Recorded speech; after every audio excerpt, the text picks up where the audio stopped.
Good morning everybody. I doctor Ramandeep welcome you all. आज हम लोग एक नया चैप्टर कर रहे हैं, expansion of business prospects and strategies. ये चैप्टर जो है वो एंटरप्रेन्योरशिप डेवलपमेंट सिलेबस का एक पार्ट है। इसके अलावा ये सब्जेक्ट जो है, ये चैप्टर जो है पर्टिकुलरली काफ़ी इम्पोर्टेंट चैप्टर है और ये इसेंशियल्स ऑफ मैनेजमेंट सब्जेक्ट के अंदर भी ये चैप्टर आता है, स्ट्रेटजिक प्लानिंग के अंदर। तो इस चैप्टर में से डेफिनेटली एक आपको लॉन्ग क्वेश्चन मिलेगा। तो हम लोग देखते हैं कि एक बिजनेस कैसे एक्सपेंड करता है, what are the strategies to expanding your business. So let's start the topic in detail. First of all, what is the meaning of growth? Why business wants to grow? Generally क्या होता है कि जो business growth का meaning जो है वो हम इस तरह से लेते हैं कि अगर आपकी सेल्स बढ़ रही है, अगर आपका प्रोडक्शन बढ़ रहा है, अगर आपकी कैपिटल बढ़ रही है, नंबर ऑफ एम्प्लॉयज बढ़ रहे हैं, तो आप ग्रो कर रहे हो। तो इन सब फैक्टर्स को अगर आप बढ़ा रहे हो तो it means you are growing. तो business growth means an increase in scale of operations and resources of a firm, usually accompanied by increase in its size. तो अगर एक कंपनी का साइज इंक्रीज हो रहा है मतलब कंपनी एक ग्रोथ स्टेज में है। तो जब भी एक कंपनी का सेल इंक्रीज हो रहा है, कंपनी की अगर एसेट्स बढ़ रही हैं, तो ये सारी चीजें जो हैं ये ग्रोथ मानी जाती हैं। अब पॉइंट ये है कि ग्रोथ क्यों जरूरी है। ग्रोथ इसलिए जरूरी है क्योंकि बिजनेस जो है वो एक आगे बढ़ने का नाम है। तो business is also a living entity, तो इट्स ग्रोथ इज नेचुरल। अगर आप ग्रोथ नहीं करोगे तो आपका सर्वाइवल होना मुश्किल हो जाएगा मार्केट के अंदर। हो सकता है कि आप थोड़े टाइम के लिए तो ठीक चल रहे हो, बट उसके बाद अगर आपके मन में ग्रोथ की इच्छा नहीं है तो आपकी सेल जो है वो डिक्लाइन होनी शुरू हो जाएगी और आप मार्केट से बाहर भी हो सकते हो। तो ये बहुत ज़रूरी होता है बिजनेस के लिए कि ये इस तरह से अपनी स्ट्रेटजी को प्लान करे कि ग्रोथ आए उसके बिजनेस के अंदर और आगे ये कंपटीशन फेस कर पाए और मार्केट में बना रहे और इसका ऑपरेशंस जो है वो भी एक्सपेंड होते रहे। अब मैंने आपको बताया कि ग्रोथ क्यों ज़रूरी है, क्योंकि अगर आपको मार्केट में बना रहना है, अगर आपको सर्वाइव करना है तो सिर्फ आपको बना रहना जरूरी नहीं है, आपको ग्रो भी करना पड़ेगा ताकि आगे आप कंपटीटर्स का मुकाबला कर पाएं। दूसरा, इकोनॉमीज ऑफ लार्ज स्केल। आपने ये भी देखा होगा कि कुछ बड़ी कंपनीज होती हैं, अगर आप एक बड़ी कंपनी बनते हो तो आप डायरेक्टली रॉ मटेरियल सस्ते दामों पे ले सकते हो, आपको फ्राइट चार्जेस वगैरह कम पड़ेंगे और आपकी मार्केट के अंदर जो है आपके पास एक ऐसी पोजीशन आती है कि आप बार्गेनिंग कर सकते हो रॉ मटेरियल के लिए, तो वो भी आपको सस्ता पड़ेगा। कुछ मार्केट फैक्टर्स ऐसे होते हैं कि मार्केट के अंदर आपके प्रोडक्ट से रिलेटेड जो है डिमांड ही इतनी बढ़ गई है कि ग्रो करना बहुत ज़रूरी हो गया है। Capable management. अगर आपकी जो मैनेजमेंट है, जैसे आपकी एक पार्टनरशिप फर्म है या फिर आपने जो मैनेजर अपॉइंट कर रखे हैं वो इतने अच्छे हैं कि वो बड़ी फर्म को भी संभाल लेंगे, तो उनके मन में नेचुरली एक रहता है कि हम अपने बिजनेस को आगे बढ़ाएं। Modern technology. टेक्नोलॉजी इतनी अच्छी आ गई है, मॉडर्न टेक्नोलॉजी से आप बड़े लेवल पे, अब ये संभव हो गया है कि आप बड़े लेवल पे प्रोडक्शन कर सकते हो और इसी टेक्नोलॉजी ने ही आपको एक एक रास्ता दिखाया है कि आप ग्रो करिए। Self sufficiency. इसमें क्या होता है कि जो कुछ एक बिजनेस फर्म ऐसी होती हैं वो ग्रो करती हैं ताकि वो इंडिपेंडेंट हो जाएं और उनमें कुछ पावर भी आए, उनके पास मार्केटिंग वो खुद कर सकें, रॉ मटेरियल खुद ले सकें, तो उनमें एक किस्म से वो सेल्फ इंडिपेंडेंट हो जाती हैं। तो वो अगर वो ज़्यादा बड़ी हो जाएंगी तो एक किस्म से मोनोपोली वो क्रिएट करती हैं मार्केट के अंदर, तो वो रॉ मटेरियल भी खुद ही प्रोड्यूस करने लग जाती हैं या फिर जो कंपनी रॉ मटेरियल खरीद रही है वो उन्हीं को ही एक्वायर कर रही हैं और अपना ही वो डिस्ट्रीब्यूशन चैनल बना रही हैं, अपने ही उन्होंने शोरूम खोल लिए हैं। और ये तो ऑब्वियस सी बात है कि जब आप ग्रो करते हो तो आपको एक इज्जत मिलती है, एक पावर भी आपके पास आती है, आप मार्केट में डोमिनेट करते हो, you become the king of the market. So these are some of the factors that shows that growth is very necessary for the business. तो हर किसी को कोशिश करनी चाहिए कि वो ग्रो करे। ओके, तो अब जब ग्रो करने की जब बात आई है तो उसके लिए फिर आपको एक स्ट्रेटजी बनानी होगी। तो वो स्ट्रेटजी क्या है और कैसे आप उस पर काम करोगे, तो ये जो इतने बड़े लेवल पे हम जो ग्रो करने की बात कर रहे हैं किसी बिजनेस को, तो जब भी आप इस तरह का कोई बड़ा डिसीजन लेते हो तो उसमें आपको एक स्ट्रेटजी बनानी होती है। तो what is the meaning of strategy? Strategy जो होती है वो एक लॉन्ग टर्म आपका गोल और ऑब्जेक्टिव होता है, और उसको आपको डिसाइड करना होता है, और उसी को ही आप डिसाइड करते करते आप फिर ये डिसाइड करते हो कि अब उस गोल के लिए आप क्या एक्शन लोगे और रिसोर्सेज कैसे एलोकेट करोगे ताकि ये ऑब्जेक्टिव हमारा पूरा हो जाए। तो स्ट्रेटजी जो होती है एक बड़े लेवल का कोर्स ऑफ एक्शन है। तो इसको हम यूं समझ सकते हैं, अकॉर्डिंग टू ग्लुक एंड जॉन्ज, strategy is a comprehensive, unified and integrated plan. तो स्ट्रेटजी जो होती है वो कॉम्प्रिहेंसिव लेवल पे होती है, वो बहुत सारी चीजों को देखती है, बहुत सारे जो डिपार्टमेंट है उनके साथ बातचीत करके फिर एक स्ट्रेटजी बनती है। और ये एक यूनिफाइड का मतलब होता है कि एक जो आप सभी को जो इकट्ठा करके रखता है, जो सभी पार्ट्स जो एंटरप्राइज के हैं उनको इकट्ठा करता है जो। एंड इंटीग्रेटेड मतलब ये एक सभी डिपार्टमेंट को लेकर के चलता है, और ये जो सारे के सारे जो डिपार्टमेंट हैं उनके जो प्लान हैं वो सारे के सारे एक दूसरे के साथ मिल करके एक दूसरे के साथ फिट हो जाते हैं। उस तरह की हम एक स्ट्रेटजी बनाते हैं। तो वो हम किस लिए डिजाइन कर रहे हैं? ताकि हमारे जो ऑब्जेक्टिव है एंटरप्राइज का वो अचीव हो जाए। तो स्ट्रेटजी एक छोटे लेवल पे नहीं बनती, स्ट्रेटजी जो होती है वो बड़े लेवल पे बनती है, और ये एक बड़ा कॉम्प्रिहेंसिव प्लान होता है जिसमें आप डिसाइड करते हो कि हमारा जो मेन ऑब्जेक्टिव है बिजनेस का और जो हमारा मेन गोल है उसको हम कैसे अचीव कर पाएंगे। तो बेसिकली स्ट्रेटजी जो है वो आपकी जो स्ट्रेंथ और वीकनेस है, आपके पास जो आपके पास जो चीजें पड़ी हैं, जो आपकी जो आपकी इफेक्टिवनेस है, जिसको हम कह सकते हैं कि आपके पास जैसे एम्प्लॉयज हैं, आपके पास रिसोर्सेज हैं, उनको आप इन्वायरमेंट की अपॉर्चुनिटीज और इन्वायरमेंट की जो थ्रेट्स हैं उनके साथ कैसे मैच करवाओगे, उसको डिसाइड करने के लिए हम क्या बनाते हैं? स्ट्रेटजी। तो स्ट्रेटजी के अंदर हम लोग मार्केट में क्या अपॉर्चुनिटी और थ्रेट्स चल रही हैं और आपके पास क्या स्ट्रेंथ और वीकनेस है, उन दोनों को मैच करवाना है आपने। तो उसको मैच करवाने के लिए आप एक इंटीग्रेटेड प्लान बनाते हो, सारे डिपार्टमेंट्स को इकट्ठा लेकर के एक एक यूनिफाइड प्लान बनाते हो, मतलब जिसके अंदर सारे के सारे इंटरप्राइज इकट्ठी होती है। तो स्ट्रेटजी जो है इस तरह से एक बड़े लेवल का प्लान है जिसको आपने लागू करवाना है ताकि हम लोग अपने बेसिक ऑब्जेक्टिव्स को पूरा कर पाए। तो स्ट्रेटजी के कैरेक्टरिस्टिक्स क्या है? स्ट्रेटजी एक कॉम्प्रिहेंसिव एंड इंटीग्रेटेड प्लान है, एक बड़े लेवल का जो एक यूनिफाइड प्लान हम बनाते हैं। तो इसमें सारे डिपार्टमेंट्स इकट्ठे होते हैं, इसमें हम अपने बिजनेस की जो स्ट्रेंथ है उसको बाहर जो अपॉर्चुनिटीज है उनके साथ मैच करवाते हैं, और उस मैच करवाने के लिए आप कुछ एक्शंस लेते हो। तो ये स्ट्रेटजी को हम बोल सकते हैं कि ये ऑर्गेनाइजेशन का रिस्पॉन्स है टू द इन्वायरमेंट। इन्वायरमेंट में जो चल रहा है उसके रिस्पॉन्स में बिजनेस क्या कर रहा है, दैट इज स्ट्रेटजी। अगर इन्वायरमेंट में कोई भी नई अपॉर्चुनिटी या थ्रेट आती है तो बिजनेस उसके लिए कैसे डील कर रहा है, उसके लिए आपको पूरा एक कोर्स ऑफ एक्शन बनाना पड़ता है, जो कि एक कॉम्प्रिहेंसिव लेवल पे बड़े लेवल पे आप बनाते हो कि हम कैसे चीजों को डिसाइड करोगे आप। Okay, it determines the nature and direction of organisation activities. Organisation की जो एक्टिविटीज आप करोगे उसको डायरेक्शन कौन देता है? Strategy. Strategy gives the direction to the organization activities की हम जो कर रहे हैं, हम किस बिजनेस के अंदर हैं, हम ये क्यों कर रहे हैं, वो सारे का सारा निकल करके आता है स्ट्रेटजी से। तो पहले आप स्ट्रेटजी बनाते हो कि हमारी स्ट्रेटजी है कि हम बिजनेस के अंदर ग्रोथ करना चाहते हैं, या फिर हम नंबर 1 कंपनी बनना चाहते हैं, या फिर हम सबसे बड़ा मार्केट में शेयर लेना चाहते हैं। तो ये एक लॉन्ग टर्म प्लान होता है, शॉर्ट टर्म प्लान नहीं होता। इसमें आप लॉन्ग टर्म के लिए डिसाइड करते हो कि हमने करना क्या है, और स्ट्रेटजी जो है वो टॉप लेवल मैनेजमेंट के द्वारा बनाई जाती है।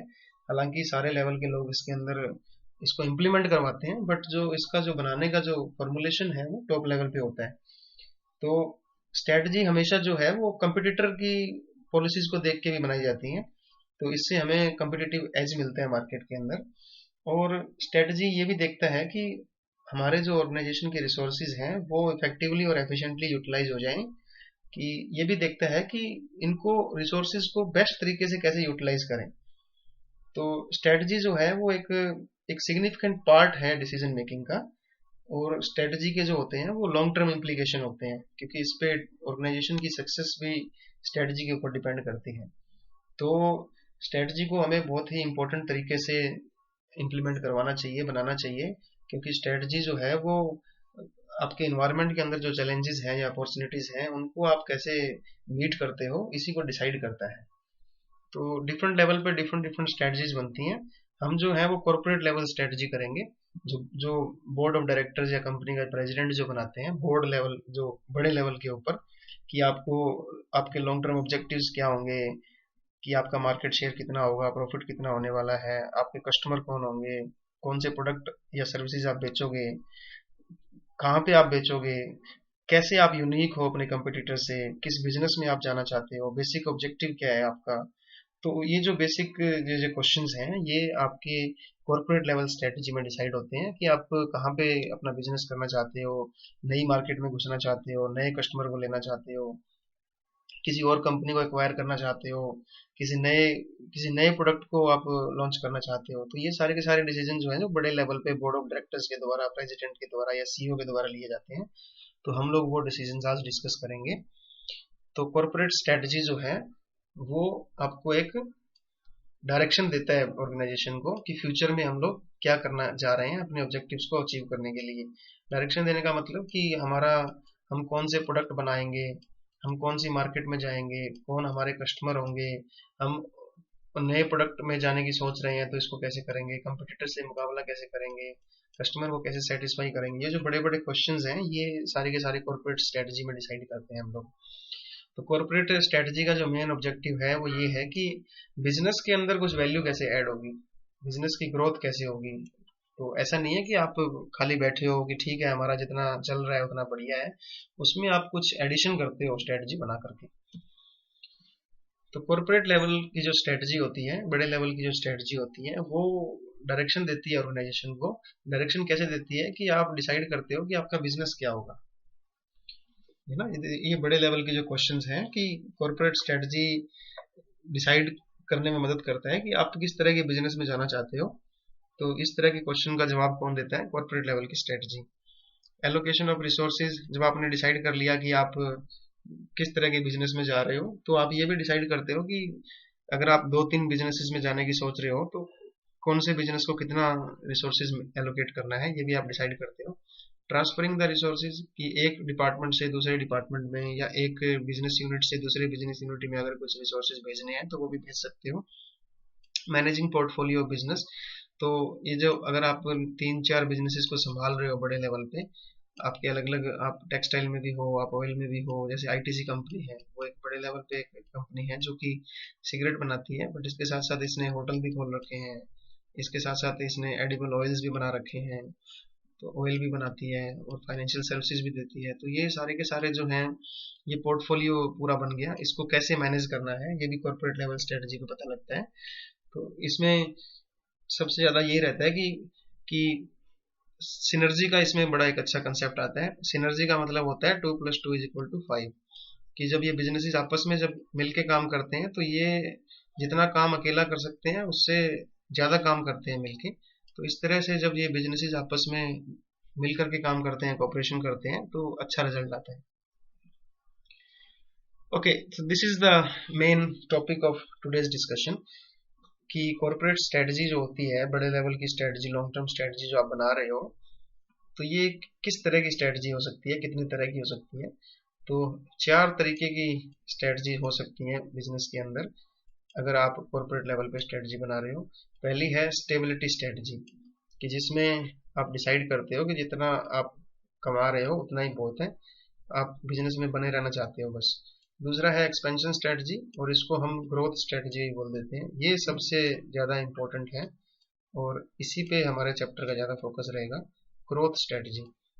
कि हर एक बिजनेस का एक इच्छा रहती है कि वो ग्रो करे, मार्केट शेयर ज़्यादा हो उसका, और कंपटीटर से मुकाबला हो, कस्टमर, नए नए कस्टमर उसके जुड़े ताकि वो लॉन्ग टर्म तक सर्वाइव कर सके। तो वो क्या क्या स्ट्रेटजीज हैं। तीसरा है रिट्रेंचमेंट स्ट्रेटजी, कि जब आपका कोई बिजनेस का कोई पार्ट नहीं चल रहा या फिर आपकी सेल्स कम हो रही है तो आप किसी बिजनेस को, अपनी एक्टिविटीज को कम कर देते हो, कोई बिजनेस की कोई यूनिट आप बेच भी देते हो या पूरा बिजनेस ही बेच रहे हो, तो that is called retrenchment strategy.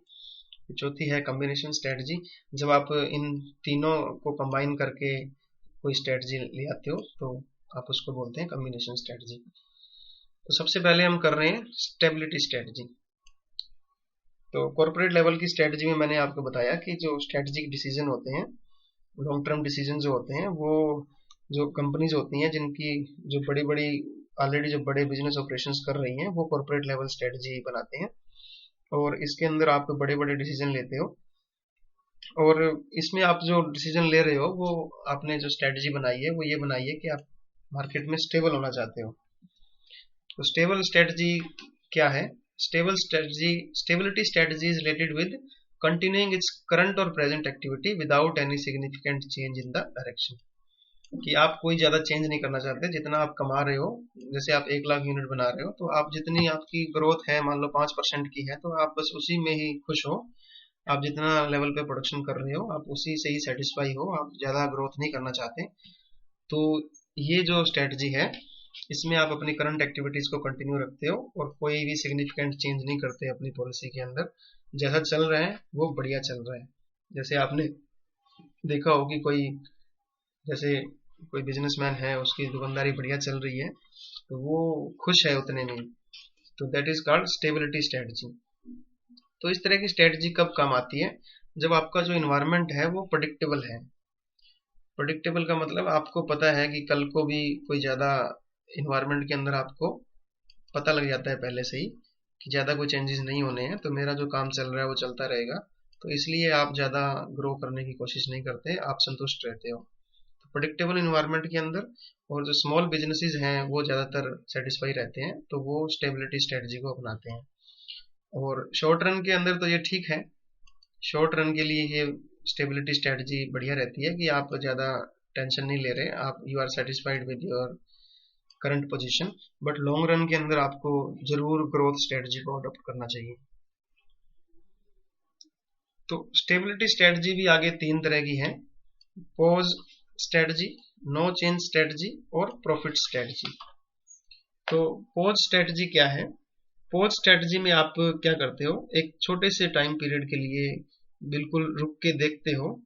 It's like a time out. और ये ऑर्गेनाइजेशन को एक अपॉर्चुनिटी देता है कि वो थोड़ा रेस्ट करे और ग्राउंड को टेस्ट करे जब भी वो अगर ग्रोथ स्ट्रेटजी में जाने की सोच रही है।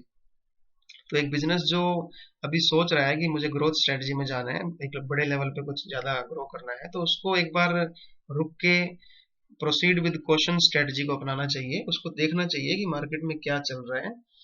और इसमें ये एक टेम्परेरी स्ट्रेटजी है जो कि तब तक आप करते हो जब तक कि उस इन्वायरमेंट के अंदर कोई चेंजेस नहीं आ जाते, या फिर आप जो करना की सोच रहे हो उसके लिए एक आपको मौका नहीं मिलता है।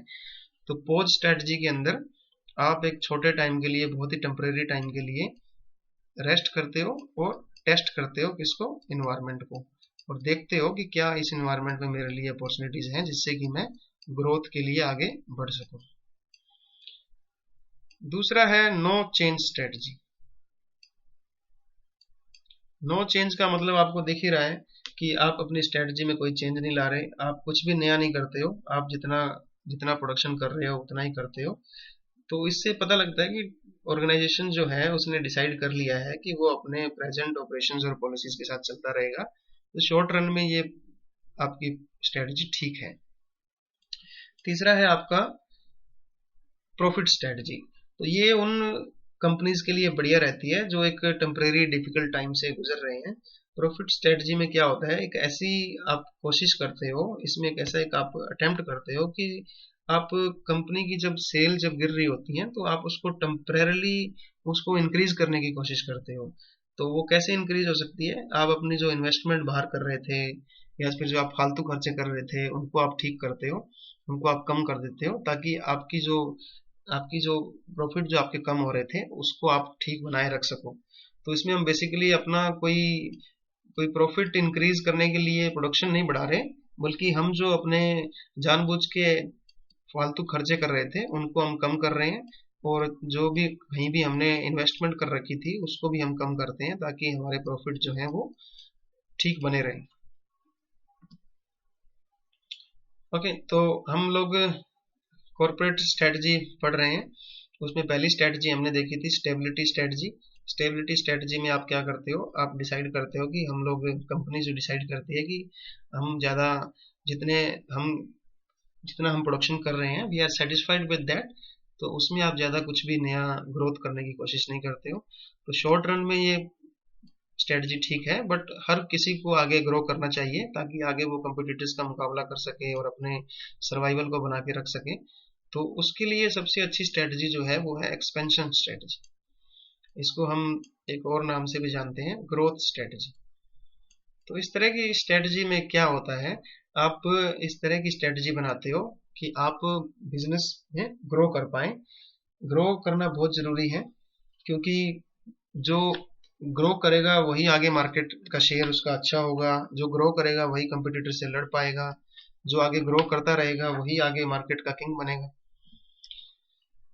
तो ग्रोथ स्ट्रेटजी कौन सी कंपनीज, कौन सी ऑर्गेनाइजेशन यूज करती हैं, जिनका एम होता है कि वो आगे, उनका एम है हाई ग्रोथ। तो जिनका हाई ग्रोथ का एम है, जिनका उद्देश्य है कि वो ग्रो करें, उनके लिए ग्रोथ स्ट्रेटजी बहुत ही अच्छी स्ट्रेटजी होती है। ये एक बहुत पॉपुलर कॉर्पोरेट स्ट्रेटजी है। तो ऐसी इंडस्ट्रीज जो एक्सपेंड कर रही हैं, जो ग्रो कर रही हैं, और उनके अंदर जो कंपनीज होती हैं, उनकी इस तरह की स्ट्रेटजी होती है कि वो भी ग्रो करना चाहती है। जैसे कि अगर आप देखो, इंडिया जो डेवलपिंग कंट्री, तो यहाँ पे कंस्ट्रक्शन बहुत हो रहा है, तो कंस्ट्रक्शन की जो कंपनीज हैं वो बहुत ज्यादा ग्रो करना चाहती हैं। तो वो आप जो है ग्रो कैसे कर सकते हो उसको हम देखेंगे। तो एक्सपेंशन स्ट्रेटजी किन ऑर्गेनाइजेशन के लिए अच्छी है, जिनका एम है हाई ग्रोथ का, और ये एक पॉपुलर स्ट्रेटजी है। ये उन इंडस्ट्रीज के लिए अच्छी है जो इंडस्ट्रीज ही ग्रो कर रही है, पूरी की पूरी इंडस्ट्री ग्रो कर रही है। जैसे अगर आप देखो कि ऑटोमोबाइल इंडस्ट्री अगर ग्रो कर रही है, तो इनकी जो कंपनीज होती हैं उनका भी मन करता है कि हम भी ग्रो करें, है ना। तो ये एक अच्छी स्ट्रेटजी होती है उन कंपनीज के लिए जिनके अंदर सभी ग्रो कर रहे हैं, तो इसको ग्रोथ स्ट्रेटजी भी बोल देते हैं। तो एक्सपेंशन स्ट्रेटजी जो है, इसके अंदर हम लोग 4 स्ट्रेटजीज देखेंगे। दूसरा एक क्वेश्चन मेरे मन में ये आ रहा है कि एक्सपेंशन स्ट्रेटजी के अंदर ग्रो करना ही क्यों जरूरी है। ये भी एक क्वेश्चन आता है ना कि ग्रोथ आपको क्यों चाहिए। तो ग्रोथ जो है वो बहुत जरूरी होती है, क्योंकि इससे एक तो आप जब ग्रो करते हो, बड़े लेवल पे आप प्रोडक्शन करते हो, हर साल आपकी ग्रोथ हो रही है, आप नई नई कंपनीज आप बना रहे हो, नए प्रोडक्ट बना रहे हो, तो इससे आपको एक तो इकोनॉमीज ऑफ स्केल होते हैं। हमने इकोनॉमिक्स के अंदर पढ़ा था economies of scale. Economies of scale क्या था, जब आप बड़े लेवल पे प्रोडक्शन करते हो तो आपको रॉ मटेरियल सस्ता मिलता है, आपको रॉ मटेरियल में बार्गेनिंग हो जाती है आपकी, आपको फ्राइट चार्जेस कम पड़ते हैं, कॉस्ट आपकी कम हो जाती है। दूसरा ये कि आपके प्रॉफिट बढ़ते हैं, प्रॉफिटेबिलिटी, आपकी लाभ कमाने की क्षमता बढ़ जाती है जब आप ग्रो करते हो। तो यही तो हम चाहते हैं कि हमारी प्रॉफिटेबिलिटी बढ़े। तीसरा पॉइंट ये है कि आपको एक मार्केट के अंदर अच्छी लीडर की पोजीशन मिलती है। आप मार्केट के अंदर अगर आप ग्रो कर रहे हो तो कुछ ही सालों में आप मार्केट के लीडर बन जाओगे, तो इससे आपको लीडरशिप पोजीशन आती है मार्केट के अंदर आपके पास। और ग्रो करना सर्वाइवल के लिए बहुत जरूरी है, तो अगर आप ग्रो नहीं करोगे तो आपका सर्वाइवल मुश्किल हो जाएगा। तो जो ग्रोथ स्ट्रेटजीज हैं, तो उसमें कौन कौन सी स्ट्रेटजीज आप लगाओगे। तो सबसे पहली हम जो स्ट्रेटजी कर रहे हैं, 4 स्ट्रेटजी जिसमें हम करेंगे, ये क्वेश्चन मुझे ऐसा लगता है कि बहुत इंपॉर्टेंट है, और यही क्वेश्चन जो है इस चैप्टर में से यही क्वेश्चन बनता है 14 मार्क्स का लॉन्ग क्वेश्चन के अंदर, कि एक्सपेंशन या ग्रोथ स्ट्रेटजीज की आप डिटेल में बताइए। तो 4 स्ट्रेटजीज हैं, concentration strategy, integration strategy, diversification strategy and international strategies. तो हम इसको वन बाय वन करेंगे। तो सबसे पहला है कंसंट्रेशन स्ट्रेटजी। तो ये कंसंट्रेशन स्ट्रेटजी किसका पार्ट है, ग्रोथ स्ट्रेटजी का। तो आप जो ग्रोथ करना चाह रहे हो उसके अंदर सबसे पहले स्ट्रेटजी आप लगाते हो कंसंट्रेशन स्ट्रेटजी।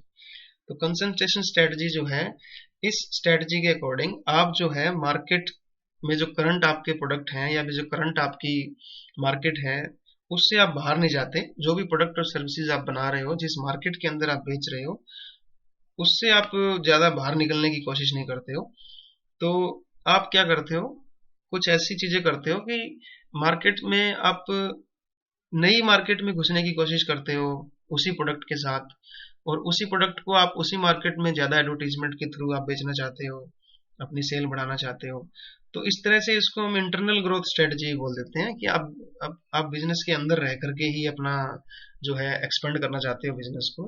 तो आप जो ग्रोथ कर रहे हो बेसिकली वो ज्यादा सेल करके करना चाहते हो, ना कि किसी और कंपनी को एक्वायर करके या फिर कोई और तरीके से। तो आप जो ग्रोथ करना चाहते हो, इंटरनली ग्रोथ करना चाहते हो। तो इंटरनल ग्रोथ कैसी होगी? जब आप अपनी कैपेसिटी को बढ़ा दोगे, अपनी सेल को बढ़ा दोगे। तो कंसंट्रेशन स्ट्रेटजी जो है वो 3 तरीके से आप अपनाते हो। पहला है मार्केट पेनिट्रेशन, दूसरा है मार्केट डेवलपमेंट, और तीसरा है प्रोडक्ट डेवलपमेंट। जैसे नाम से पता चल रहा है मार्केट पेनिट्रेशन, पेनिट्रेशन का मतलब होता है और घुसना। तो मार्केट के अंदर आप और ज्यादा जोरदार तरीके से घुसने की कोशिश करते हो। तो इसमें आप क्या करते हो, जो आप प्रोडक्ट बेच रहे हो सेम मार्केट के अंदर, उसको आप और जोरदार तरीके से ज्यादा बेचने की कोशिश करते हो।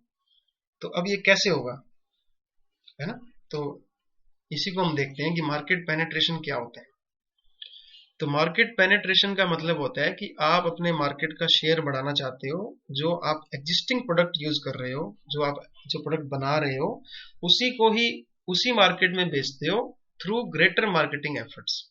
मतलब आप एडवर्टीजमेंट ज्यादा करते हो, आप नए नए कस्टमर्स को अट्रैक्ट करते हो, कंपटीटर्स के कस्टमर को अट्रैक्ट करते हो, जो कस्टमर यूज नहीं कर रहे प्रोडक्ट को उनको भी आप अट्रैक्ट करते हो। तो आप उसी मार्केट में उसी प्रोडक्ट को ज्यादा बेचने की कोशिश करते हो। वो कैसे बेच सकते हो? अब देखो, सेम मार्केट है, मार्केट वही है जिसमें आप बेच रहे हो, सेम मार्केट, सेम प्रोडक्ट, उसी प्रोडक्ट को उसी मार्केट में आप ज्यादा कैसे बेच सकते हो? पहला तो ये है कि अपनी सेल बढ़ा दो करंट कस्टमर। करंट कस्टमर को सेल कैसे बढ़ेगी? एक तो ये है कि आप परचेजिंग का साइज इंक्रीज कर दो, परचेजिंग का साइज इंक्रीज कर दो। जैसे कि आप पेस्ट बेच रहे हो, कोलगेट बेचते हो आप, तो कोलगेट बेचते हो तो आप एक ऐसी एडवर्टीजमेंट कर दोगे कि कोलगेट जो है आप दिन में 2 बार करिए। तो पहले जो 1 बार करता था अब 2 बार करेगा, तो आपकी सेल बढ़ गई, है ना? तो दूसरा, आप जैसे एक इस तरह की ऐड करते हो कि कुछ मीठा हो जाए, चॉकलेट की जो ऐड आती है कैडबरी की, तो जो ऐड आई है चॉकलेट की, उसमें आप इस तरह से एडवर्टीजमेंट करते हो कि जब भी कोई प्रोग्राम हो रहा है, जब भी कोई बर्थडे सेलिब्रेशन आता है, तो आप चॉकलेट जरूर दो, कुछ मीठा हो जाए। तो इससे आप क्या करते हो, अपने कस्टमर की जो सेल इस तरीके से बढ़ा सकते हो। दूसरा, आप एडवर्टीजमेंट बहुत ज्यादा कर देते हो। तीसरा, आप उसको प्राइस इंटेंसिव देते हो कि 100 ग्राम के साथ 10 ग्राम फ्री सेम प्राइस में, या फिर 10 रुपए कम कर दिए आपने। तो इस तरह से आप क्या करते हो, सेल इंक्रीज करते हो अपने करंट कस्टमर्स के लिए। सेकंड है कंपटीटर्स के कस्टमर को अट्रैक्ट करना। तो उसी मार्केट के अंदर दूसरे जो कस्टमर यूज कर रहे हैं, कस्टमर जो आपके कंपटीटर्स के कस्टमर हैं, उनको कैसे आप यूज कर सकते हो? आप ज्यादा प्रमोशनल एफर्ट करते हो, गिफ्ट वगैरह देते हो, आप अपना जो ब्रांड है उसको बहुत ज्यादा अट्रैक्टिव बना देते हो, आप अपने ब्रांड एम्बेसडर चेंज कर देते हो। तो उससे आपका प्रोडक्ट जो है वो और आपको शानदार लगता है। जैसे घड़ी डिटर्जेंट ने अभी अमिताभ बच्चन को लिया है, तो वो एक नया उसको एक रंग दे रहा है। तो जो अमिताभ बच्चन के जो फॉलोअर हैं वो घड़ी डिटर्जेंट को ले लेंगे, तो इससे आप कंपटीटर के कस्टमर को अट्रैक्ट कर रहे हो।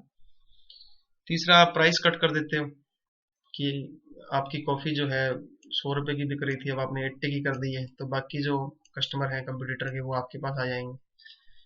और नॉन यूजर को कैसे आप कन्वर्ट कर सकते हो?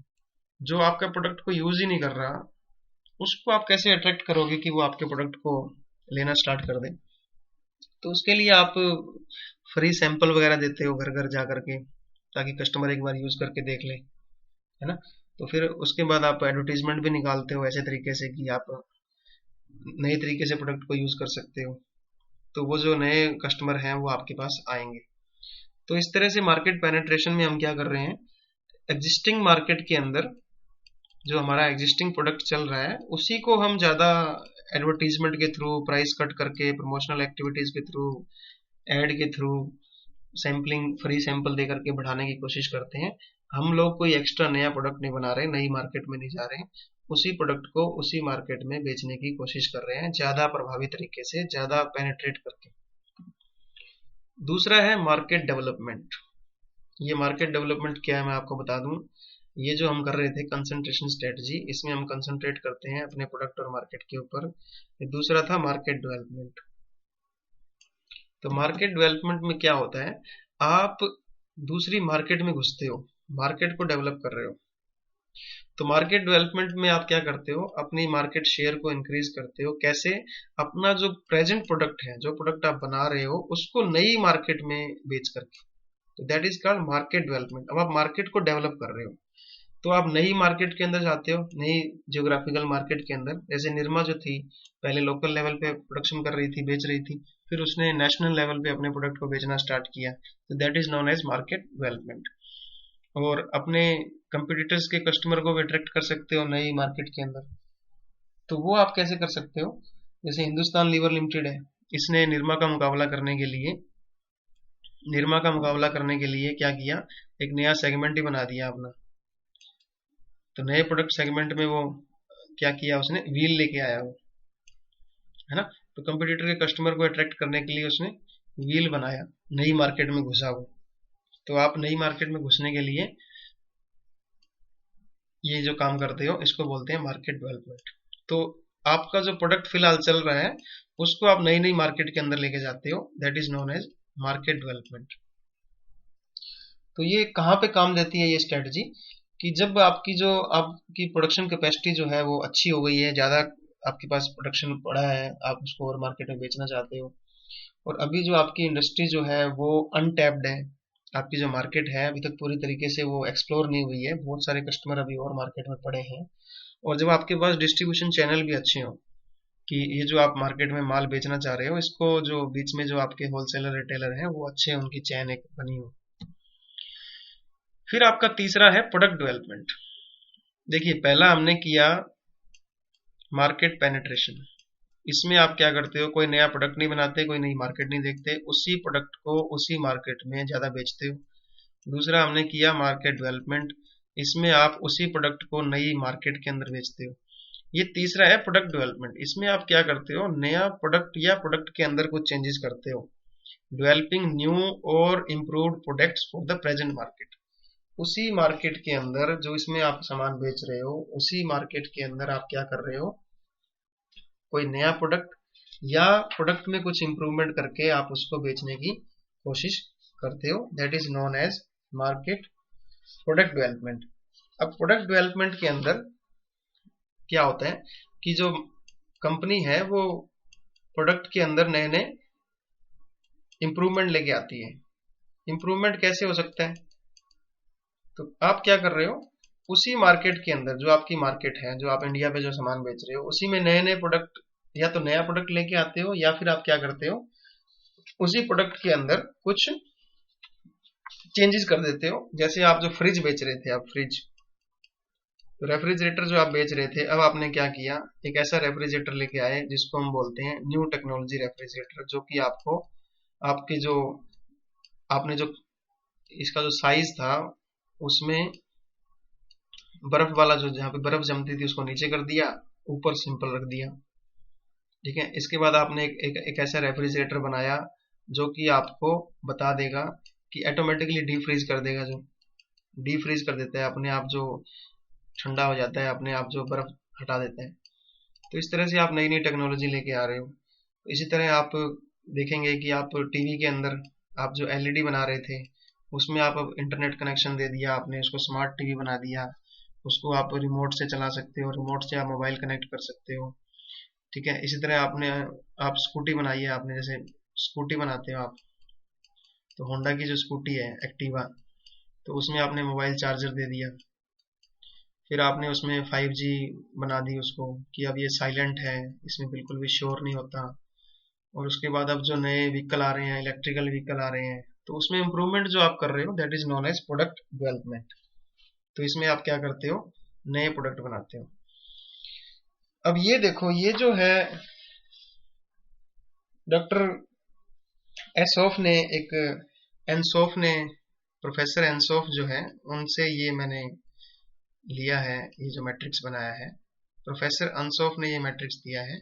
ये क्या समझा रहा है कि ये जो हम स्ट्रेटजी कर रहे हैं, कौन सी स्ट्रेटजी कर रहे हैं हम लोग ये वाली स्ट्रेटजी कर रहे हैं। एक्सपेंशन स्ट्रेटजी के अंदर हम लोग कंसंट्रेशन स्ट्रेटजी कर रहे हैं। कंसंट्रेशन स्ट्रेटजी में क्या होता है, आप कंसंट्रेट करते हो अपने प्रोडक्ट के ऊपर और मार्केट के ऊपर। तो अगर आप प्रेजेंट मार्केट के अंदर प्रेजेंट प्रोडक्ट को बेच रहे हो, मार्केट भी प्रेजेंट, प्रोडक्ट भी present, same market same product, देखो प्रोडक्ट यहाँ पे है इस साइड में और मार्केट यहाँ है, तो मार्केट प्रेजेंट है या न्यू है, प्रोडक्ट प्रेजेंट है या न्यू है, तो उससे डिसाइड हो जाता है कि आप कौन सा प्रोडक्ट कहाँ दे रहे हो। अगर आप अपनी प्रेजेंट मार्केट के अंदर प्रेजेंट प्रोडक्ट को बेच रहे हो तो ये हो जाएगा मार्केट पेनिट्रेशन, कि उसी मार्केट के अंदर उसी प्रोडक्ट को ज्यादा कैसे बेचोगे, पेनेट्रेट करके और ज्यादा तरीके से घुस करके। कैसे, वो मैंने आपको बताया था कि आप प्राइस कट कर दोगे, प्रमोशनल एक्टिविटी करोगे, एडवर्टीजमेंट ज्यादा करोगे, तो इसको बोलते हैं मार्केट पेनिट्रेशन। दूसरा, सेम मार्केट के अंदर मार्केट प्रेजेंट रहेगी, प्रोडक्ट नया होगा, सेम मार्केट के अंदर नए प्रोडक्ट को लेकर के आना, that is known as product development, introducing new product in the existing market. तो आप मार्केट के अंदर उसी प्रोडक्ट में कुछ ना कुछ इंप्रूवमेंट कर दोगे, तो वो मैंने आपको बताया, that is known as product development. तीसरा, नई मार्केट के अंदर उसी प्रोडक्ट को लेके आना, जो प्रोडक्ट आप बेच रहे हो, प्रेजेंट प्रोडक्ट को नई मार्केट के अंदर बेचना, that is known as market development, नई मार्केट को खोजना। जैसे कोक है, पेप्सी है, ये इन्होंने देखो इंडिया पे कब्जा कर लिया पूरी पे, तो ये नए नए उसके अंदर एरिया के अंदर जा रहे हैं, सेम प्रोडक्ट को बेच रहे हैं, तो entering new market with the present product is market development. और नए प्रोडक्ट को नई मार्केट में लेके आना, दैट इज डाइवर्सिफिकेशन। तो उसमें अब आप क्या कर रहे हो, जैसे एक सीमेंट बनाने वाली कंपनी स्कूटर बना रही है, तो वो प्रोडक्ट भी नया है और मार्केट भी नई है, that is diversification. So this particular matrix is very important to understand. Okay, expansion strategy हम कर रहे हैं। ये जो मेन स्ट्रेटजी है, इसके अंदर पहला हमने कंसंट्रेशन स्ट्रेटजी कर लिया था। कंसंट्रेशन स्ट्रेटजी मैंने आपको बताया 4 तरीके की हो सकती है, market penetration, product development, market development और डाइवर्सिफिकेशन, जो हमें मैट्रिक्स अभी किया था एक, वो देख लेना आप। दूसरी स्ट्रेटजी है इंटीग्रेशन स्ट्रेटजी। इंटीग्रेशन स्ट्रेटजी का मतलब होता है कि आप क्या कर रहे हो, आप जो अपने बिजनेस की जो प्रेजेंट एक्टिविटीज है उससे जो रिलेटेड एक्टिविटीज हैं उनको कंबाइन कर रहे हो। एक बिजनेस की प्रेजेंट एक्टिविटी क्या है, जैसे मान लो आप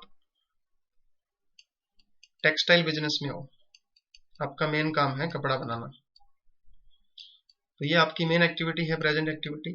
तो इससे रिलेटेड एक्टिविटी कौन सी होती है, इससे रिलेटेड एक्टिविटी है कि आप कपड़ा लाने के लिए आप कपास या नरमा वगैरह जो भी आपको रॉ मटेरियल है वो आप लेके आते हो किसानों से, फिर उसके बाद ट्रांसपोर्टेशन हो गया, फिर इसके बाद टेक्सटाइल जो आपने कपड़ा बना दिया, फिर आप इसको अपने डिस्ट्रीब्यूटर को देते हो, वो आगे शोरूम के अंदर वो कपड़ा लेके आता है ना। तो ये होगी रिलेटेड एक्टिविटीज। तो जब आप इस तरह की एक्टिविटीज को कंट्रोल करते हो और इनको एक्वायर करने की कोशिश करते हो, ये एक्टिविटीज भी आप खुद ही करते हो कि शोरूम भी मेरा हो, डिस्ट्रीब्यूटर भी मैं ही बन जाऊं, होलसेलर भी मैं ही बन जाऊं, और इधर ये जो रॉ मटेरियल है इसको भी मैं खरीदना शुरू कर दूं। तो जब इस तरह की एक्टिविटीज को आप कंबाइन करते हो अपने मेन बिजनेस के साथ, तो वो इंटीग्रेशन स्ट्रेटजी होती है। इंटीग्रेशन जो है वो फॉरवर्ड भी हो सकता है और बैकवर्ड भी हो सकता है ना। तो इंटीग्रेशन स्ट्रेटजी में हम 2 चीजें देखेंगे, एक तो हॉरिजॉन्टल इंटीग्रेशन और एक वर्टिकल इंटीग्रेशन।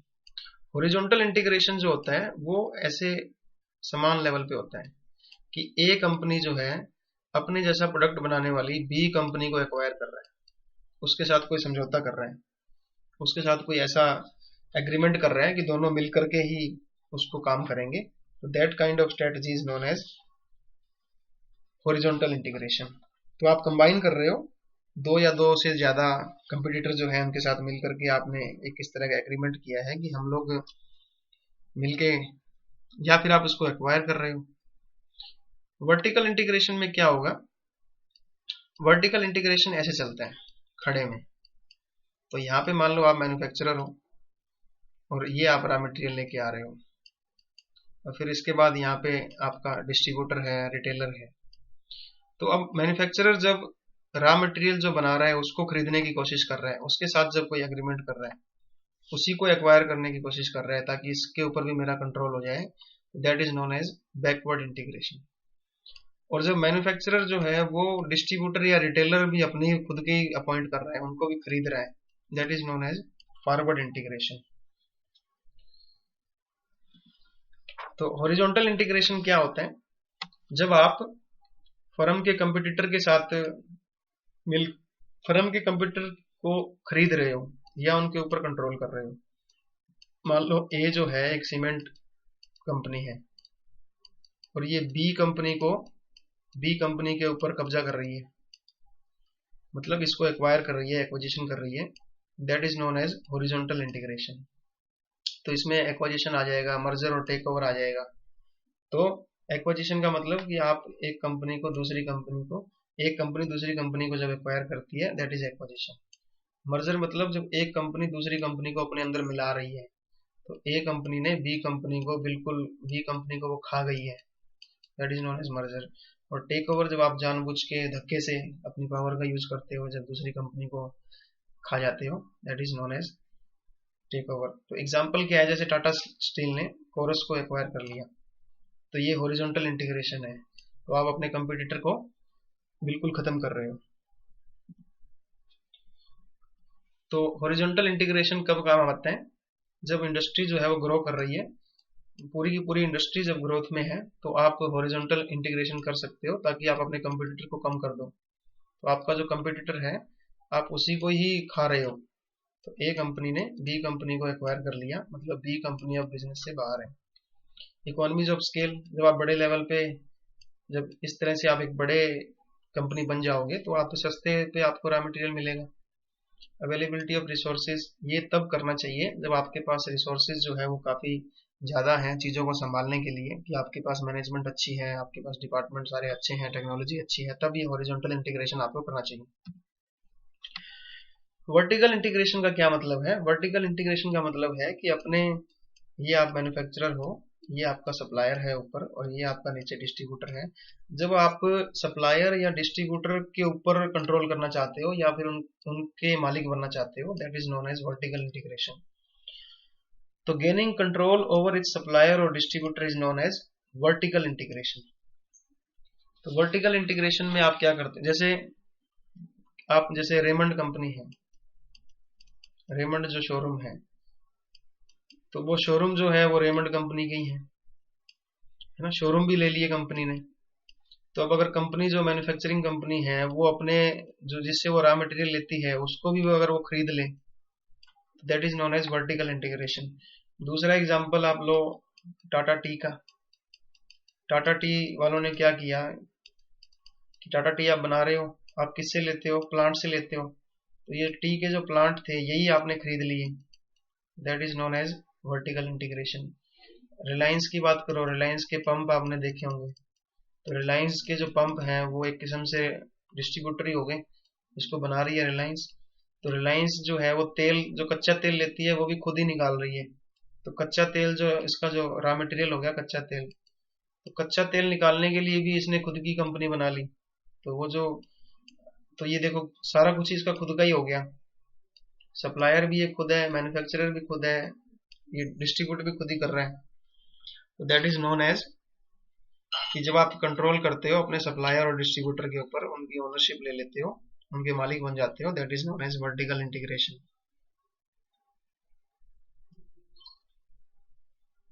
तो वर्टिकल इंटीग्रेशन दो तरह का हो सकता है, बैकवर्ड इंटीग्रेशन और फॉरवर्ड इंटीग्रेशन। तो बैकवर्ड इंटीग्रेशन में आप क्या करते हो, जिससे आप रॉ मटेरियल ले रहे हो, जो आपका सप्लायर है, आप उसी के ऊपर ओनरशिप अपनी बना रहे हो, आप उसी को खरीद रहे हो। और फॉरवर्ड के अंदर आपका जो डिस्ट्रीब्यूटर है, जिसको आप आगे सामान बेचते हो, आप क्या करते हो, उसको खरीद लेते हो। जैसे आप अपने ही शोरूम खोलने लग जाओ, तो दैट इज फॉरवर्ड इंटीग्रेशन। तो backward integration means gaining ownership और increase control on an organization supplier. तो ये जो आपके सप्लायर हैं, जो आपको रॉ मटेरियल देते हैं या कंपोनेंट पार्ट देते हैं या अदर इनपुट्स, आप जहां से भी आप कोई भी सामान लेते हो उनसे, जिससे कि आप अपना प्रोडक्ट बनाते हो, अगर आप इन्हीं को खरीदने की कोशिश कर रहे हो, तो that is known as backward integration. तो फर्म जो है जिनसे सामान ले रही थी उन्हीं का मालिक बनने की कोशिश कर रही है, दैट इज बैकवर्ड इंटीग्रेशन।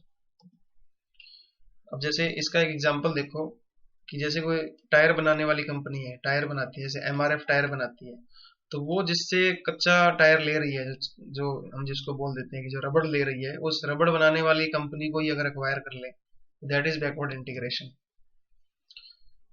तो वर्टिकल इंटीग्रेशन जो है उसमें आप वर्टिकल इंटीग्रेशन के अंदर हम बैकवर्ड इंटीग्रेशन कर रहे हैं, तो बैकवर्ड इंटीग्रेशन जो है वो कहाँ पे अप्रोप्रिएट रहता है? तो बैकवर्ड इंटीग्रेशन कहाँ काम आता है? जहां पे आपके सप्लायर जो हैं वो कम हो। मान लो एक या दो लोगों से आपको सप्लाई मिलती है और वो नाटक कर रहे हैं, आपको बहुत ज्यादा रेट पे दे रहे हैं, है ना? तो आप क्या करते हो, उसी को एक्वायर कर लेते हो, ये बहुत ज्यादा दादागिरी कर रहा है, इसी को एक्वायर कर लो। ग्रोथ इंडस्ट्री, आपकी जो इंडस्ट्री है वो काफी ग्रो कर रही है, तो उसमें आपको अच्छे चांसेस लग रहे हैं कि अगर आप इस सप्लायर को भी काबू में कर लोगे ना तो आप ही राजा बन जाओगे। सप्लायर जब बहुत कम हो और आपके पास रिसोर्सेज सारे अच्छे होने चाहिए, ऐसा नहीं हो कि आपने इस कंपनी को एक्वायर कर लिया और आपको चलाने आता ही नहीं, आपको चलाना। तो अब जैसे टाटा टी ने अपने जो जहाँ से वो टी के लिए प्लांट से टी लेती थी, तो उन प्लांट्स को ही एक्वायर कर लिया, उन फार्मर्स के साथ ही कॉन्टेक्ट कर लिया, उनकी जमीन वगैरह ले ली। तो अब आपको उगाना तो आना चाहिए ना, कि उसको कैसे उगाना है, कैसे उसको सुखाना है, कैसे उसको रोस्ट करना है, ये सारी चीजें आपके पास रिसोर्सेज होने चाहिए। फॉरवर्ड इंटीग्रेशन मैंने आपको बताया था कि जब आप डिस्ट्रीब्यूटर या रिटेलर के को ओनर आप ओनरशिप लेना चाहते हो, उनके ऊपर कंट्रोल कर लेते हो, that is known as forward integration. तो इसमें आप क्या करते हो, ये जो आपके होलसेलर या रिटेलर हैं, इन्हीं को ही आप काबू में कर लेते हो, आप ही खुद ही रिटेलर बन जाते हो और खुद ही आप होलसेलर भी बन जाते हो, that is known as forward integration. यहाँ पे फॉरवर्ड लिख लेना, सॉरी फॉर दैट। तो जैसे वॉलमार्ट देख लो आप, तो इनके खुद के ही शोरूम है ना? तो इधर आप रिलायंस के पंप ले लो, तो रिलायंस तेल भी खुद बनाती है, रिलायंस तेल को खुद, कच्चा तेल भी खुद निकाल रही है और आगे पंप भी रिलायंस के ही है। तो पूरे का पूरा कब्जा कर लिया इन्होंने, आगे भी डिस्ट्रीब्यूटर भी खुद ही बन गए। तो जब एक कंपनी आगे रिटेलर भी खुद अपने आप बन जाती है, या कोई और उसका सामान खरीद रहा था उसके ऊपर कब्जा करके वो रिटेलर में भी घुस जाती है, that is known as forward integration. Forward integration strategy कब काम आती है? जब आपके जो प्रेजेंट डिस्ट्रीब्यूटर हैं वो ढंग से काम नहीं कर रहे, उनकी जो कैपेसिटी है वो ठीक नहीं है, उनको काम करने का तरीका नहीं आता, या फिर वो ढंग से काम नहीं कर रहे, क्वालिटेटिव डिस्ट्रीब्यूटर नहीं है आपके पास, कि वो जो डिस्ट्रीब्यूटर जो शोरूम के अंदर जो काम कर रहे हैं वो क्वालिटी नहीं है उनके पास जो आप देना चाहते हो। इंडस्ट्री ग्रो कर रही है तो आप चाहते हो कि सारे के ऊपर आप पे कब्जा हो जाए, रिसोर्सेज आपके पास होने चाहिए कि अगर आप आगे जो रिटेलर और डिस्ट्रीब्यूटर के ऊपर कब्जा कर रहे हो तो आपको चलाना तो आना चाहिए ना इनको, तो इनको चलाना आने के लिए आपके पास एम्प्लॉइज होने चाहिए, मैनेजमेंट होनी चाहिए, डिपार्टमेंट होने चाहिए। तो ये हमने दो स्ट्रेटजी कर ली थी। एक्सपेंशन स्ट्रेटजी हम कर रहे थे, एक्सपेंशन स्ट्रेटजी जो है वो मेन आपकी कॉर्पोरेट लेवल की जो स्ट्रेटजी है उसका एक पार्ट है, और इस एक्सपेंशन स्ट्रेटजी को हम ग्रोथ स्ट्रेटजी भी बोलते हैं। तो मैंने आपको बताया कि इसमें आप दो तरह की स्ट्रेटजी कर सकते हो, कंसंट्रेशन स्ट्रेटजी और इंटीग्रेशन स्ट्रेटजी। कंसंट्रेशन में आप क्या करते हो, उसी मार्केट में उसी प्रोडक्ट को लेकर के आप कुछ कर रहे हो, या तो थोड़ा सा प्रोडक्ट नया बना रहे हो या फिर नई मार्केट में जा रहे हो, ज्यादा आप एक्टिविटी नहीं करते हो, that is known as concentration strategy. आप कंसंट्रेट करते हो मार्केट के ऊपर और प्रोडक्ट के ऊपर। इंटीग्रेशन में आप क्या करते हो, इकट्ठा करने की कोशिश करते हो कि आपके जो रॉ मटेरियल देने वाले सप्लायर हैं उनको काबू में कर लो, उनको इंटीग्रेट अपने में मिला लो, या फिर आप मैन्युफैक्चरर हो और आपके जो डिस्ट्रीब्यूटर या रिटेलर या होलसेलर हैं, तो आप उन डिस्ट्रीब्यूटर को ही काबू में करने की कोशिश करते हो, तो that is known as forward integration. और जब पीछे आप जो रॉ मटेरियल आपको दे रहे हैं उसको जब आप उसके मालिक बन जाते हो, that is known as backward integration. अब तीसरा जो है वो है डाइवर्सिफिकेशन स्ट्रेटजी। डाइवर्सिफिकेशन का मतलब होता है कि आप जो है बिल्कुल एक नए बिजनेस के अंदर घुस रहे हो, बिल्कुल एक नया प्रोडक्ट बना रहे हो जिसका कि आपके बिजनेस के साथ कोई रिलेशन नहीं है या फिर थोड़ा बहुत रिलेशन है। तो वो स्ट्रेटजी हम देखेंगे, डाइवर्सिफिकेशन स्ट्रेटजी। अब आप ग्रोथ स्ट्रेटजी कर रहे हैं, हम लोग ग्रोथ स्ट्रेटजी के अंदर डाइवर्सिफिकेशन स्ट्रेटजी देखते हैं। तो डाइवर्सिफिकेशन का मतलब होता है विविधता। आप क्या चाहते हो कि आप जो बिजनेस कर रहे हो ऑलरेडी, मान लो ए कंपनी जो है वो अंबुजा सीमेंट जो है सीमेंट बनाती है। अब उसको ये लग रहा है कि सीमेंट में तो मैंने बहुत प्रॉफिट कमा लिया और कितना बनाऊंगी, और कंपनी भी आ रही है। तो अब ये यूं सोच रही है कि मैं किसी इस बिजनेस से मैंने जो कमाया है इससे मैं किसी और बिजनेस में घुस जाती हूँ। तो इसने अब स्कूटर बनाना शुरू कर दिया। That is known as diversification strategy. तो एडिंग न्यू प्रोडक्ट्स और new markets to the existing one. जो ऑलरेडी आप काम कर रहे हो उसमें आप जब कोई नया प्रोडक्ट या नई मार्केट आप घुसते हो, that is known as diversification.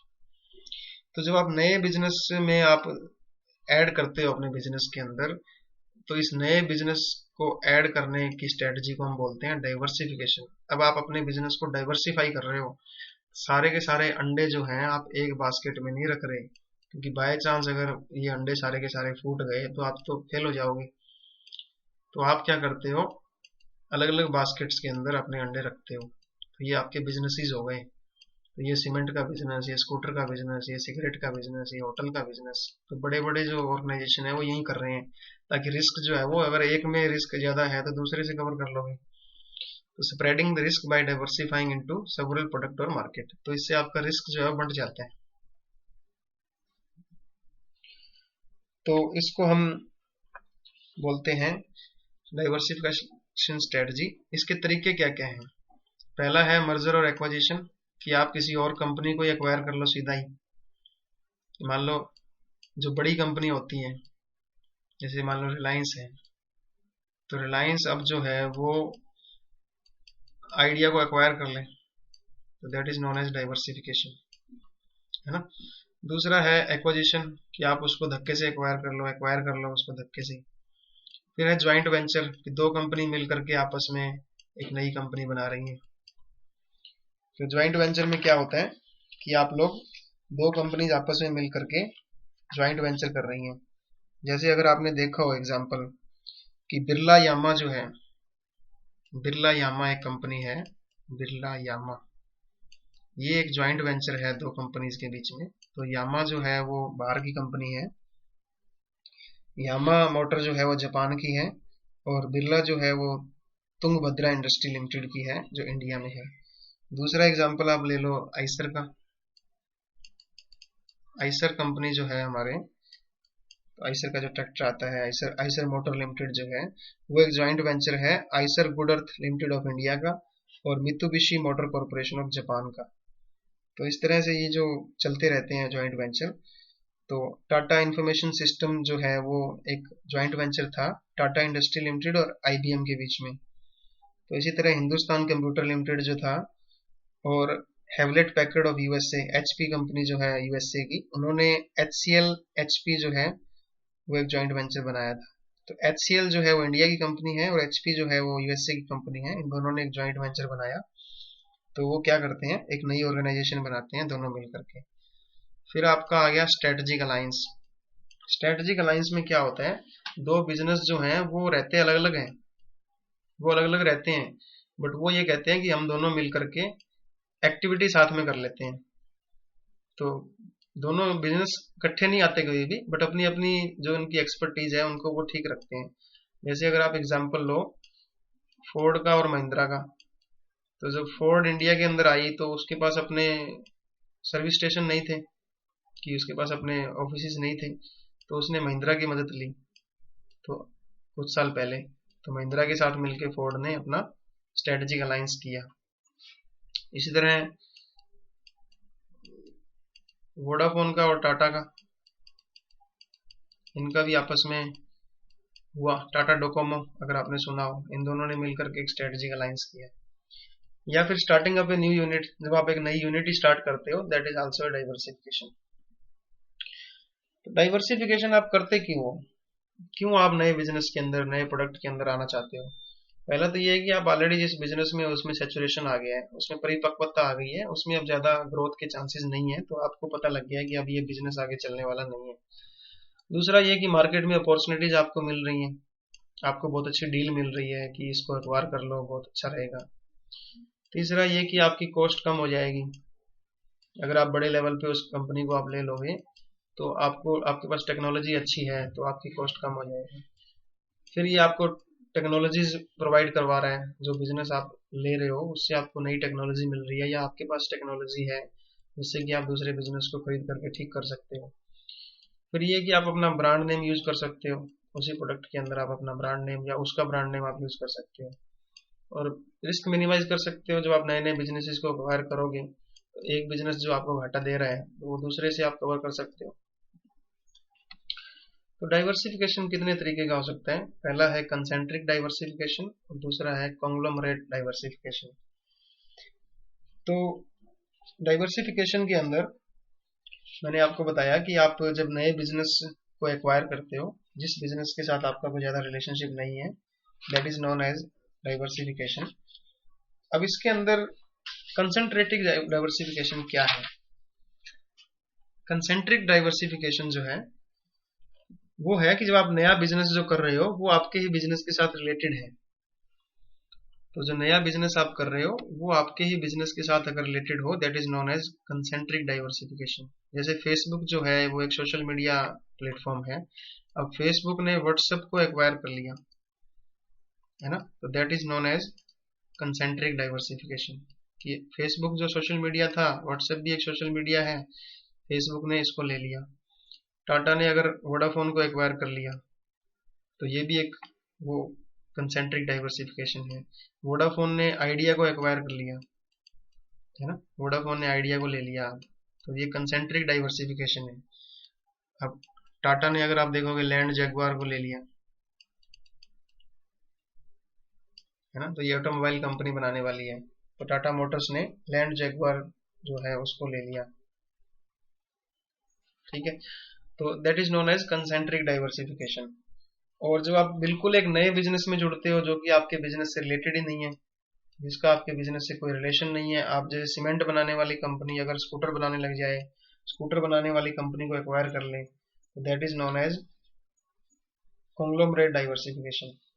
तो इसमें आप देखोगे कि कॉन्ग्लोमरेट डाइवर्सिफिकेशन के अंदर जैसे आईटीसी कंपनी जो है, आईटीसी कंपनी जो है वो मेन काम इसका सिगरेट है, सिगरेट बनाती है ICT company. But ICT company जो है उसने काफी बिजनेस एक्वायर कर लिए हैं, वो होटल के अंदर घुस गई है, वो एडिबल ऑयल बना रही है, वो इवन तक कि अगर आपने देखा हो सनफीस्ट का जो बिस्कुट है वो आईटीसी कंपनी का ही निकला। ठीक है, तो ये इस तरह से नई नई चीजें लेकर के आ रही है जिसको हम बोलते हैं कॉन्ग्लोमरेट डाइवर्सिफिकेशन। जब आप एक ऐसे बिजनेस में एंटर करते हो जिसका आपके बिजनेस के साथ कोई रिलेशन नहीं है, आप ऐसी कंपनी को एक्वायर कर रहे हो जिसका आपके बिजनेस का कोई रिलेशनशिप नहीं है, that is known as conglomerate diversification.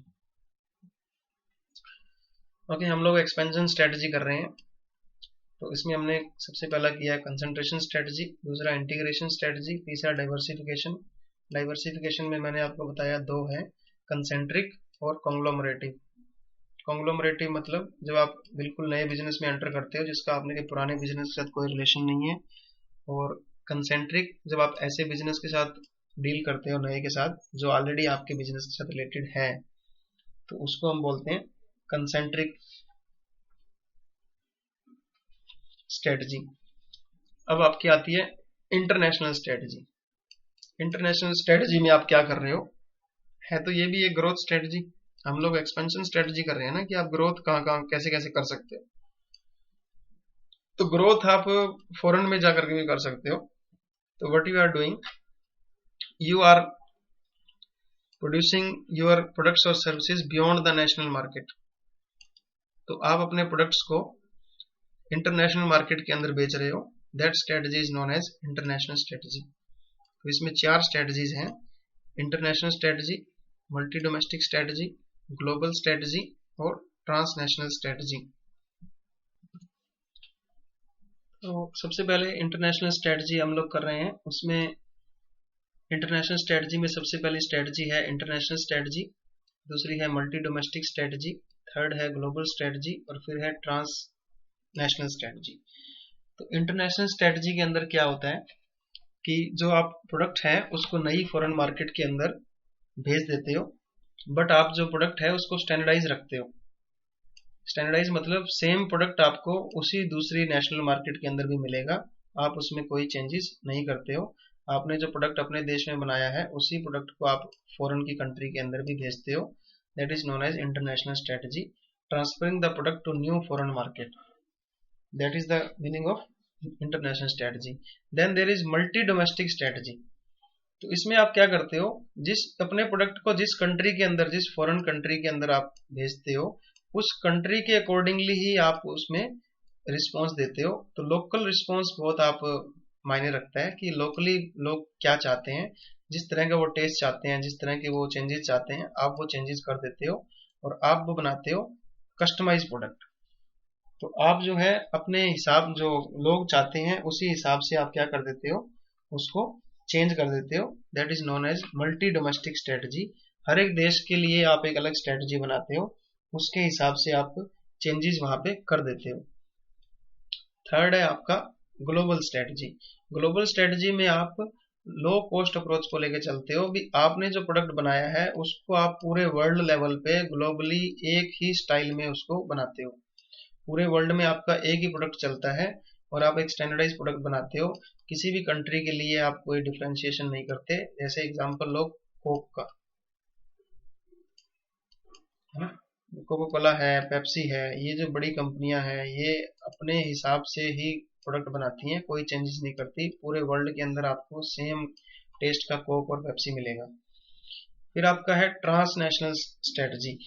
Transnational strategy में क्या होता है, इसके अंदर जो जो मेन फर्म है जो दूसरे देशों के अंदर अपना प्रोडक्ट या सर्विस बेच रही है, जो कंपनी है दूसरे देशों के अंदर जो काम अपना कर रही है, वो पूरा एकदम टाइट कंट्रोल रखती है कि वो क्या कर रही है। उसकी जो पॉलिसीज वगैरह हैं वो बिल्कुल चेंज नहीं करती है। तो बड़े लेवल पे जो अपॉइंटमेंट करती है ऑफिसर्स की, वो अपनी ही कंट्री के लोगों को करती है, और छोटे लेवल के जो ऑफिसर होते हैं वो दूसरी कंट्री के लोग बन सकते हैं। तो that is known as transnational strategy. जब आप अपनी पॉलिसीज को, अपनी जो आपकी स्ट्रेटजीज हैं, आपकी जो पॉलिसीज हैं, आपका जो नेटवर्क सिस्टम है, आपका जो काम करने का तरीका है, उसको आप बिल्कुल भी चेंज नहीं करते। दूसरे देश में भी आप वैसे तरीके से ही काम करवाते हो और बड़े ऑफिसर जो है वो आप अपने लगाते हो। That is known as transnational strategy. तो इंटरनेशनल स्ट्रेटजी में क्या होता है, आप अपना प्रोडक्ट और अपनी जो सर्विसेज है वो नई मार्केट के अंदर देते हो और स्टैंडर्डाइज प्रोडक्ट ही बनाते हो, कोई चेंजेस नहीं करते। मल्टी डोमेस्टिक में आप जो है दूसरे देशों के अंदर जो प्रोडक्ट बेच रहे हो वो लोकल उनके रिस्पॉन्स के हिसाब से, उनका क्या टेस्ट है, उनका क्या स्टाइल है, उसके हिसाब से चेंजेस कर देते हो। ग्लोबल के अंदर आप पूरे वर्ल्ड के अंदर ग्लोबल कंपनी, जी बहुत बड़े लेवल की बात हो रही है कि यहाँ पे आप क्या करते हो, बिल्कुल उसको एक प्रोडक्ट को पूरे वर्ल्ड के अंदर सेम रखते हो। दैट इज कोक और पेप्सी का एग्जांपल। और ट्रांसनेशनल के अंदर आप क्या करते हो, अपनी पॉलिसीज को बिल्कुल चेंज नहीं करते, बहुत रिजिड आप कंट्रोल रखते हो, बड़े लेवल पे अपॉइंटमेंट जो है वो बड़े ऑफिसर्स की करते हो। तो ये हमारा जो कॉर्पोरेट स्ट्रेटजी का जो मेन चैप्टर चल रहा है उसमें हमने दो स्ट्रेटजी कर ली है। पहली है स्टेबिलिटी और दूसरी है एक्सपेंशन स्ट्रेटजी। स्टेबिलिटी स्ट्रेटजी वही होती है कि जिसमें आप ज्यादा अपनी एक्टिविटीज को ग्रो नहीं करते, आप जितना कमा रहे हो उसी में खुश रहते हो। और एक्सपेंशन स्ट्रेटजी में मैंने आपको बताया कि चार स्ट्रेटजीज आपके पास होती हैं। वो चार कौन कौन सी हैं, वो ये वाली चार स्ट्रेटजीज हैं: concentration strategy, integration strategy, diversification और इंटरनेशनल। अब हम जो तीसरी स्ट्रेटजी कर रहे हैं वो है रिट्रेंचमेंट स्ट्रेटजी। ये स्ट्रेटजी काफी नेगेटिव स्ट्रेटजी है। इसमें अंदर आप अपनी एक्टिविटीज को कम कर देते हो, आप कोई बिजनेस यूनिट को बंद कर देते हो। तो declining your activity is known as retrenchment strategy. ये काफी पेनफुल रहता है कंपनी के लिए। तो लेट्स डिस्कस इट। तो रिट्रेंचमेंट स्ट्रेटजी क्या स्ट्रेटजी है, जब एक ऑर्गेनाइजेशन जो है वो अपनी जो एक्टिविटीज है उनको कम कर देती है, कुछ भी ऐसे बाहरी कारण हुए हों या अंदर के कुछ ऐसे कारण हो गए हों, कुछ भी ऐसे बाहरी तत्वों के कारण, या कुछ ऐसा बिजनेस के अंदर ही कुछ ऐसा कोई झगड़ा हो गया है, कोई ऐसी लड़ाई हो गई है, या बाहर डीमोनेटाइजेशन हो गया, या कोई और कोई युद्ध हो गया, देशों के बीच में कुछ नहीं चल रहा, आपस में उनकी सेटिंग नहीं बन रही, तो कुछ एक्सटर्नल कॉजेज के साथ, जैसे आपने देखा हो कि हम जो इन्वायरमेंट पढ़ते हैं बिजनेस इन्वायरमेंट, तो उसमें technological environment, social cultural environment, economic environment, ये सारे के सारे इन्वायरमेंट आपके बिजनेस पे असर डालते हैं। तो जब ये इन्वायरमेंट सब पे असर डालते हैं तो आप पे भी असर होगा। तो उसके कारण जब आप अपने एक्टिविटीज के को कम करते हो, that is known as retrenchment strategy. तो आप अपने जब एक्टिविटीज को सब्सटेंशियली रिड्यूस कर देते हो, that is known as retrenchment activity, क्योंकि आपके पास कोई और चारा नहीं रहता है। तीन तरह की रिट्रेंचमेंट स्ट्रेटजी आप लगा सकते हो: turn around strategy, divestment strategy और लिक्विडेशन स्ट्रेटजी। तो टर्न अराउंड स्ट्रेटजी में क्या होता है? टर्न अराउंड स्ट्रेटजी में आपके साथ कुछ ऐसा हो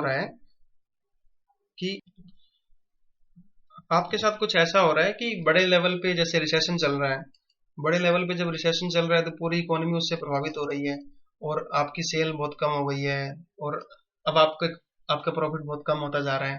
तो इस लेवल पे आप क्या करते हो? आप इसको कटबैक स्ट्रेटजी बोलते हैं। तो इसमें आप क्या करते हो? छोटे लेवल पे आप क्या करते हो? नौकरियों से लोगों को निकालते हो, अपने जो फालतू खर्चे हैं उनको कम करते हो, अपनी जो सेल है उसको बढ़ाने के लिए एक्स्ट्रा एडवर्टीजमेंट करते हो। That is a kind of जो डिक्लाइन आया है ना उसको दोबारा रिवर्स कर दो। ये जो डिक्लाइन की प्रोसेस चल रही है, आपकी सेल जो कम हो रही है, उस सेल को ठीक करने के लिए आप जो भी एक्शन लेते हो, that is known as turn around strategy. तो उससे मुड़ना, टर्न अराउंड मतलब जो भी प्रोसेस चल रही है डिक्लाइन की, उस प्रोसेस को रिवर्स कर देना। तो आप ऐसे तरीकों के ऊपर या ऐसे तरीकों के ऊपर कुछ काम करते हो जिससे कि जो डिक्लाइन की प्रोसेस है वो ठीक हो जाए। वो कैसे ठीक होगा डिक्लाइन? कि आपकी सेल डिक्लाइन हो रही है तो आप क्या करते हो? आप अपनी सेल बढ़ाने के लिए जो सेल प्रमोशन एक्टिविटी है उनको ज्यादा करते हो, एड वगैरह ज्यादा निकालना शुरू कर देते हो। आप जो है अपने फालतू एक्सपेंडिचर को कम करते हो। आप जो कहीं और आप इन्वेस्ट कर रहे थे अपने पैसों को, उसको आप नहीं इन्वेस्ट करते, एक बार रोक देते हो।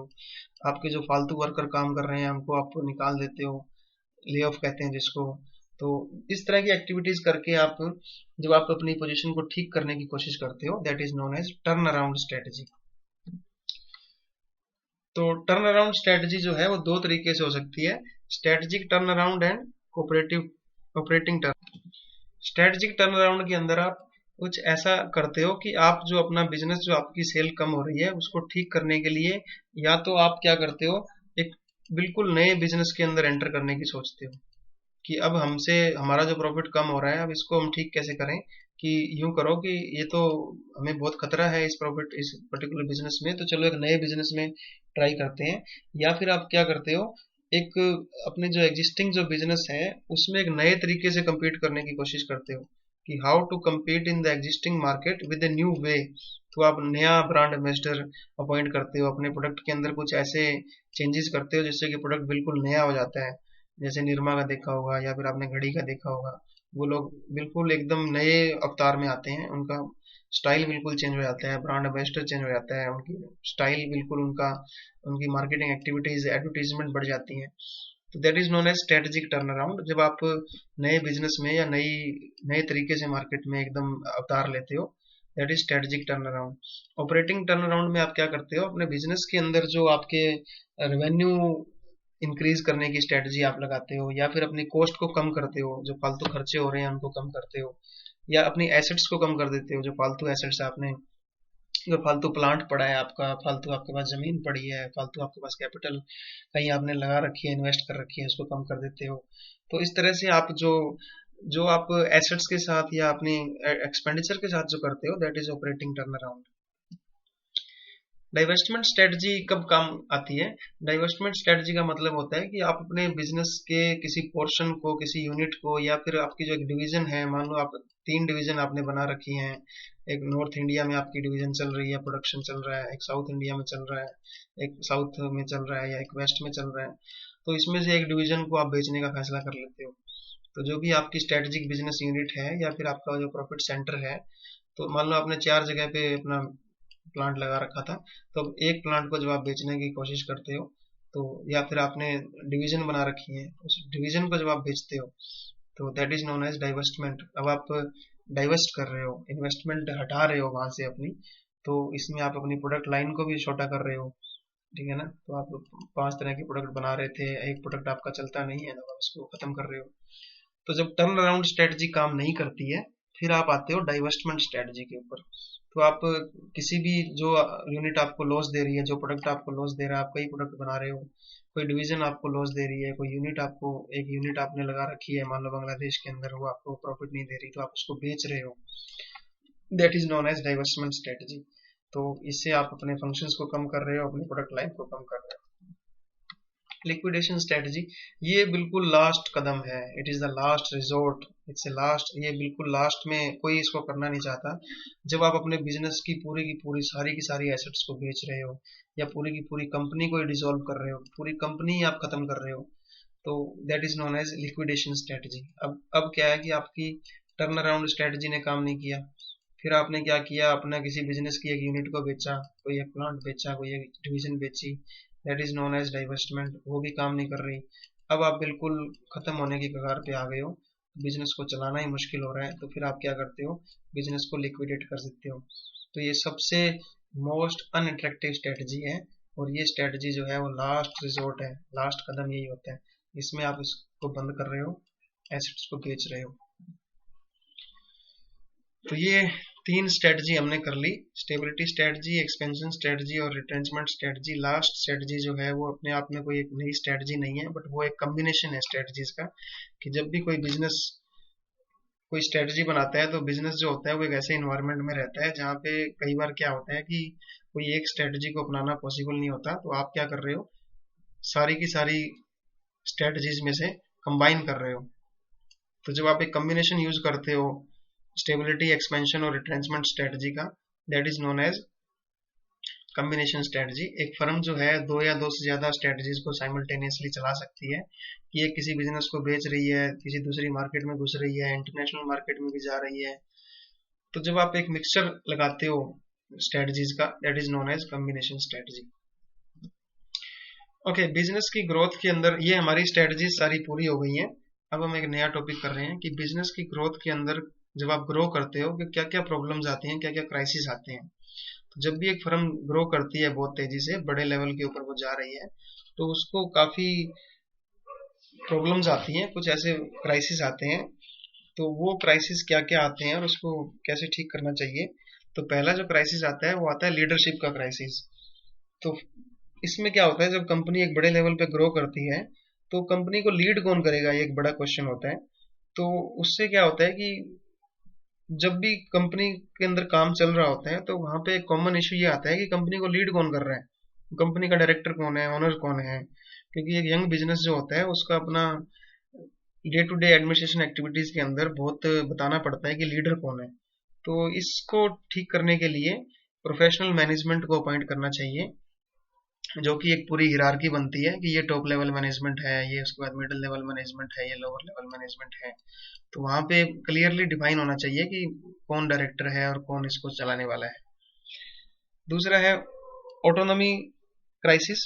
तो जब एक बिजनेस बड़ा हो जाता है, तो उसके अंदर बड़े डिपार्टमेंट बन जाते हैं, एक्स्ट्रा डिपार्टमेंट बन जाते हैं, तो उसमें हिरार्की बढ़ जाती है कि मार्केटिंग डिपार्टमेंट हो गया, एचआर डिपार्टमेंट हो गया, इंटरनेशनल बिजनेस डिपार्टमेंट हो गया, फाइनेंस डिपार्टमेंट हो गया। तो ये अलग अलग डिपार्टमेंट जो बन गए हैं, और इसके अंदर भी आगे चेयरमैन होते हैं, वाइस चेयरमैन होते हैं, director, deputy director, assistant director, vice director. तो बहुत सारे हिरार्की बन जाती है, बहुत सारी कॉम्प्लेक्सिटी बन जाती है। तो इसमें जब बिजनेस इतना बड़ा हो गया है, तो लोअर लेवल के जो मैनेजर होते हैं उनको एक्सपीरियंस होता है, बट उनके पास इतनी पावर नहीं होती, तो वो अपनी नॉलेज को इतना अप्लाई नहीं कर सकते, क्योंकि उनको ऊपर से ऑर्डर लेने पड़ता है। तो यहाँ पे जो नीचे लेवल के मैनेजर हैं उनको हर बात में ऑर्डर लेना पड़ता है, तो उनकी ऑटोनॉमी खतरे में होती है। तो इस क्राइसिस को कैसे सॉल्व कर सकते हैं, जब सीनियर मैनेजर जो होंगे वो डेलीगेट कर देंगे लोअर मैनेजर को अपनी रिस्पॉन्सिबिलिटी। तो सीनियर को अपनी रिस्पॉन्सिबिलिटी और जो अपनी अथॉरिटी है वो डेलीगेट कर देनी चाहिए लोअर लेवल के मैनेजर्स को, ताकि उनको भी डिसीजन लेने में आसानी हो, उनको ऑटोनॉमी मिले। फिर है आपका कंट्रोल क्राइसिस। कंट्रोल क्राइसिस क्या होता है कि जब आप बड़ा बिजनेस हो जाता है, तो उसमें सीनियर लेवल के मैनेजर्स को अपनी अथॉरिटी और रिस्पॉन्सिबिलिटी जो है वो सारी की सारी किसको दे देनी चाहिए, लोअर लेवल के जो मैनेजर होता है उनको दे देनी चाहिए। क्योंकि उनको कंट्रोल क्राइसिस पैदा होता है बड़े लेवल के मैनेजर्स को, कि वो अपना कंट्रोल छोड़ना नहीं चाहते। तो इसमें कोऑर्डिनेशन बहुत काम आता है। कोऑर्डिनेशन के थ्रू आपको जो जो काम आपने अपने पास रखने हैं वो अपने पास रख लो, और जो जो चीजें आप औरों को देना चाहते हैं उसमें आप डेलीगेशन लगा दो। फिर आता है रेड टेप क्राइसिस। तो रेड टेप क्राइसिस क्या होता है कि सीनियर लेवल के मैनेजर और लोअर लेवल के मैनेजर जो होते हैं, वो उनके बीच में जो टेंशन होती है उससे रेड टेप क्राइसिस आता है। तो इसमें क्या होता है कि आपको जो फाइलें जो हैं वो इकट्ठी होती रहती हैं, उसके ऊपर टेप लग जाती है, रेड कलर की जो टेप होती है उसमें क्या है, फाइलें इकट्ठी होती रहती हैं, तो फाइल के ऊपर फाइल चलती रहती है। तो जो नीचे से फाइल जा रही है ऊपर मैनेजर के पास पहुंच गई है, पर वो साइन करके नहीं दे रहा क्योंकि सीनियर लेवल और लोअर लेवल के मैनेजर के अंदर टेंशन चल रही है। तो इस टेंशन को दूर करने के लिए आपको अपने बिजनेस का जो कल्चर है उसको सुधारना चाहिए। क्लियर कट आपको उसमें डिसाइड करना चाहिए कि कोई कौन सा काम कैसे होगा, उसकी डेडलाइन कितनी होगी। लास्ट क्राइसिस है आइडेंटिटी का। जब एक बिजनेस बड़ा बिजनेस बन जाता है तो उसको बहुत सारे कुछ ऐसे डिसीजन लेने पड़ते हैं।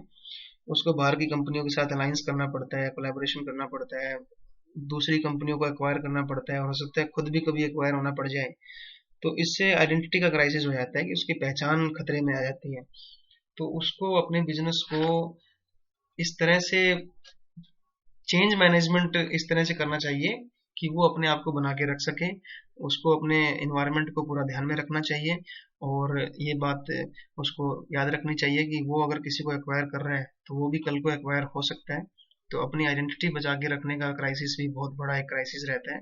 तो उसमें अपने बिजनेस के कल्चर को, अपने विजन को बहुत बड़ा रखना चाहिए, और इस तरीके से वो इस क्राइसिस से बच सकता है। तो लीडरशिप क्राइसिस जो है वो ये क्राइसिस है कि आप लोग लीडर कौन होगा इसमें क्लियर कट पता होना चाहिए। ऑटोनॉमी क्राइसिस की छोटे लेवल पे भी आप उनको स्वतंत्रता दीजिए कि वो डिसीजन ले सकें।